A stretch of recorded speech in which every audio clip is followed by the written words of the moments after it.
গেলে বুঝবি মদিনাটা, গেলে বুঝবি মদিনাটা আসলে জান্নাত।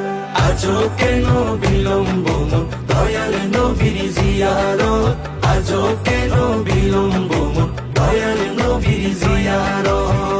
যে শান্তি মদিনায় পাবি, বেহেশতে নাই উল্টা দাবি, বেহেশতের নাই উল্টা দাবি। যে শান্তি মদিনায় পাবি, বেহেশতের নাই উল্টা দাবি, বেহেশতের নাই উল্টা দাবি।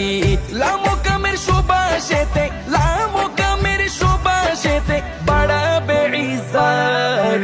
আজও কেন বিলম্ব মন দয়াল নবীর জিয়ারত, আজও কেন বিলম্ব মন। নবীর জিয়ারত করতে পারলে মনটা সার্থক হতো। সবাই ভিডিওটি লাইক কমেন্ট শেয়ার করে দিয়ে সবাই আল্লাহকে দেখিয়ে দিন আমরাও মুসলিম।